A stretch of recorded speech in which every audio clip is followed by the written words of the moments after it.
Halo, salam sepak bola. Kembali lagi bersama saya Widi Sasongko di Manchester United Fan Forum Indonesia. Di video kali ini saya ingin membagikan beberapa ide-ide bagi Manchester United untuk melawan Liverpool nanti malam. Check this out.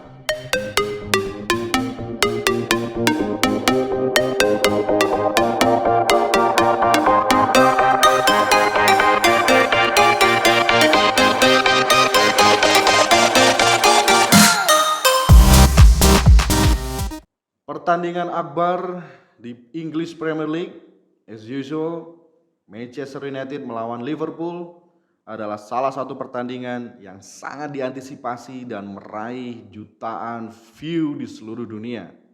Nah, dengan kondisi Manchester United yang saat ini, di mana mereka menderita kekalahan di dua pertandingan awal, kira-kira ide apa yang bisa kita sampaikan sebagai seorang fans menghadapi Liverpool? At least kita mendapatkan 1 poin. Ya, kenapa saya bilang 1 poin?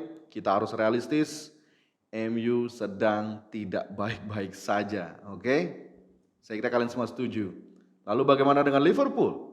Liverpool juga mengalami 2 start buruk di sepanjang musim ini, di mana mereka ditahan imbang oleh tim mediocre seperti Fulham dan juga Crystal Palace.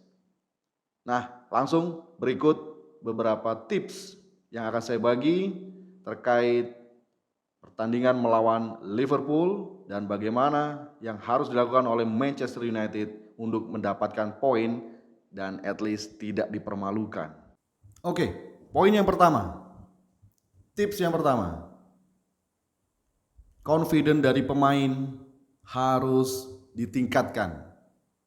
Seperti kita ketahui, confident adalah masalah penting bagi beberapa pemain di Manchester United. Bahkan pemain selevel De Gea yang membuat kesalahan di laga melawan Brentford itu tidak bisa diulangi kembali. Dan juga beberapa pemain yang memiliki mentality dan confident yang sangat kurang itu juga harus diperbaiki ya. Nah, bagaimana cara memperbaiki confident? Yaitu pertama adalah setting mindset kalian bahwa ini adalah pertandingan yang akan menentukan masa depan kalian sendiri. Oke? Yang kedua, tentu saja kita harus bertindak dan bekerja secara tim. Karena ingat, sepak bola adalah permainan tim. Dan ketika kita memiliki mindset bahwa dengan bekerja sama dengan rekan tim dan mempercayai rekan tim satu sama lain, maka confident akan sangat-sangat tinggi. Oke? Nah, apakah yang sudah dilakukan oleh Ten Hag terkait meningkatkan confident? Erik Ten Hag bilang di press conference kemarin bahwa confident dari pemain-pemain Manchester United sedang dalam level yang baik. Mereka marah pada diri mereka sendiri dan ingin menunjukkan bahwa mereka adalah pemain-pemain yang memiliki teknik dan juga penguasaan emosi yang baik. Oke? Nah, kita harapkan confident dari pemain-pemain seperti Ronaldo, Bruno, Rashford dan juga Jadon Sancho bisa sedikit lebih baik ketika menghadapi Brentford dan juga Brighton. Ya, confidential mereka sangat rendah karena kita ketahui di lini tengah kita masih mengandalkan McTominay dan Fred. Kemudian di sisi fullback kiri kita masih mengandalkan Luke Shaw, di mana ketika terkena counter mereka sama sekali tidak bisa menghadapi hal itu, sehingga menularkan vibes yang negatif kepada pemain-pemain di depannya karena mereka merasa tidak memiliki support ketika menyerang dan kreativitas seolah-olah hilang. Nah, itulah pentingnya confidence kepada diri pemain sepak bola, di mana hal yang sangat fundamental. Oke? Tips yang kedua yaitu melakukan prinsip yang selama ini biasa dilakukan oleh orang-orang Indonesia, yaitu prinsip ATM, amati, tiru, dan modifikasi tentunya. Apa yang harus diamati? Kita amati bagaimana Liverpool struggling menghadapi Fulham dan juga Crystal Palace. Nah, dua tim ini yang menahan Liverpool memiliki permainan yang berbeda. Kita ketahui di Fulham, mereka memiliki striker seperti Mitrovic, di mana dia tipikal striker yang wall pass dan jago dalam close control dribbling, jago dalam heading. Tetapi Mitrovic tidak memiliki speed. Dan ini terbukti ketika melawan Liverpool, Mitrovic tidak adu sprint melawan Virgil van Dijk. Ya, Virgil van Dijk itu adalah back top di mana dia memiliki speed yang luar biasa dan pemain-pemain yang larinya cepat itu akan sangat mudah dihandle oleh Virgil van Dijk. Nah, apa yang dilakukan oleh Mitrovic adalah sebaliknya.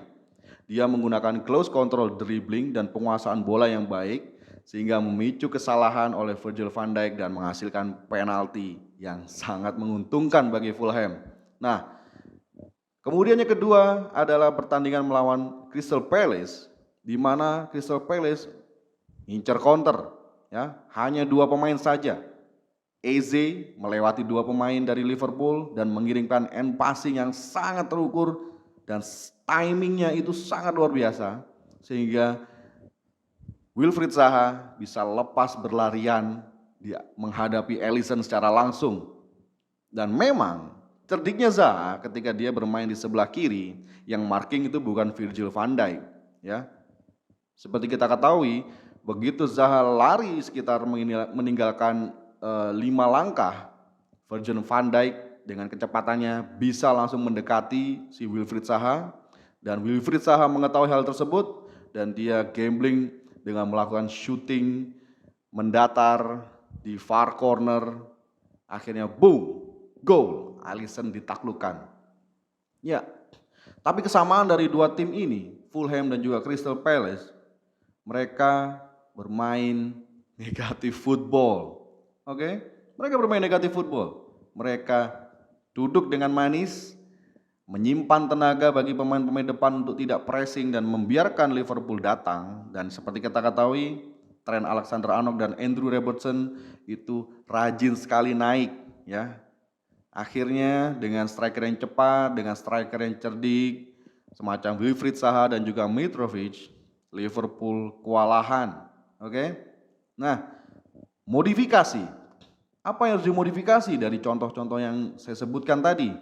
Ya, Untungnya Manchester United memiliki pemain dengan level GOAT seperti Cristiano Ronaldo, di mana dia bisa heading, dia bisa speed, dan dia bisa close control dribbling plus melakukan tendangan jarak jauh yang cukup mematikan. Itu yang harus dimodifikasi oleh Manchester United. Oke? Nah, bicara terkait modifikasi, kita ketahui pemain Fulham dan juga Crystal Palace hanya memiliki satu attacking midfielder. Di Crystal Palace ada Eze, di Fulham ada Andreas Pereira. Oke? Sementara di Manchester United kita memiliki 3 gelandang kreatif yang ada di tengah. Ada dalam diri Bruno, ada dalam diri Christian Eriksen dan juga Donny van de Beek. Nah, kita ketahui tiga-tiganya nggak bisa main bersama, karena kalau main bersama siapa yang menjadi defensive midfielder? Ya, tentu saja kita masih harus memilih antara McTominay dengan Fred. Harus dipasang salah satu, wajib, karena peran breaker yang punya energi yang besar ada dalam diri dua mereka. Ya, Fred most likely akan bermain daripada McTominay. Ya, seperti kita ketahui McTominay ini hanya berfungsi bagus ketika bermain bersama dengan Fred. Nah, menarik, apakah Erik ten Hag akan memasang Fred? Tentu saja, kalau menurut saya wajib memasang Fred, di mana di lini tengah yang kedua itu disupport oleh Bruno dan juga Christian Eriksen atau Van de Beek bisa coba tiga-tiganya di satu pertandingan itu dengan sistem substitution. Oke, jika dengan Bruno macet, nggak usah langsung ragu, ganti dengan Christian Eriksen. Begitu juga ketika Christian Eriksen tidak berfungsi, ganti dengan Bruno, ya. Dan Donny van de Beek saya kira wajib dan layak diberikan kesempatan ketika melawan Liverpool karena end passingnya juga sangat luar biasa. Nah, berbicara modifikasi yang lain, MU punya dua pemain sayap yang cepat, yaitu Marcus Rashford dan juga Jadon Sancho. Ya, dua ini akan sangat menjadi pembeda dibandingkan dengan skuad yang dimiliki oleh Crystal Palace dan Fulham. Dan harusnya Manchester United bisa berbuat banyak dan kita wajib menerapkan pressing, tetapi kita juga tidak boleh bermain negatif football dengan parkir bis, ya. Itu akan percuma karena seperti kita ketahui Liverpool akan semakin menggila serangannya ketika kita tidak respon dengan counter-counter dan juga permainan 1-2 cepat. Iya, itu saja. Prinsip yang kedua yaitu prinsip ATM. Ya, semoga itu dijalankan oleh Erik ten Hag. Nah, apakah prinsip yang nomor 3? Nomor 3 adalah fans Manchester United melakukan demo besar-besaran sehingga pertandingan ini ditunda. Ketika pertandingan ditunda, maka skuad MU kita harapkan dengan transfer yang sedang berkembang ya, terkait Anthony, Cody Gakpo, kemudian kiper cadangan seperti Jan Sommer atau kipernya Benfica juga bisa didapatkan. Kemudian kita bisa resource di fullback kanan ya dengan mendatangkan Thomas Munier ataupun mungkin Dumfries dari Inter. Kemudian di depan kita juga memiliki Anthony maupun Cody Gakpo, maka segalanya akan lebih sangat-sangat siap oleh sisi MU menghadapi Liverpool. Nah, apakah game nanti malam akan ditunda karena fans MU ingin Glazers out? Ini menarik dan saya yakin ini sangat menguntungkan bagi Manchester United, ya, karena MU punya waktu lebih banyak menghadapi Liverpool. Kalau dengan skuad yang sekarang, dengan dua tips tadi, kesempatannya masih 50-50, kita bisa mendapatkan hasil imbang sekalipun. Itu pasti masih 50-50 ya, dengan dua tips yang saya bagikan di atas tadi, terkait confident dan juga ATM, amati tiru modifikasi. Oke, itu dulu video yang bisa saya bagikan. Kita akan update kembali terkait transfer. Apakah Anthony akan jadi join dengan penawaran baru 100 million euro, ataukah MU mengalihkan kepada Cody Gakpo di PSV Eindhoven dengan biaya yang lebih murah 50 million euro. Menarik sekali perkembangan dari Manchester United sekitar 10-11 hari ke depan sebelum bursa transfer ditutup di bulan September. Stay tune di channel saya untuk mendapatkan update-update berita berkualitas terkait Manchester United di Manchester United Fan Forum Indonesia. Dan bagi pelanggan baru maupun viewer subscriber saya, silakan tekan tombol subscribe, nyalakan lonceng supaya bisa mengetahui video-video terbaru dari saya. Tekan like dan juga berikan komentar-komentar. Silakan berikan komentar-komentar terutama terkait prediksi skor ya. Silakan prediksi skor di komentar, kolom komentar. Kita akan lihat bagaimana analisa dari teman-teman di Manchester United Fan Forum Indonesia. Apakah ada yang hoki ya? Kalau saya ditanya soal prediksi skor, saya dengan sangat confident kita akan mendapatkan 1 poin di Old Trafford, yaitu hasil imbang. Feeling saya 1-1. Oke. Itu dulu dari saya.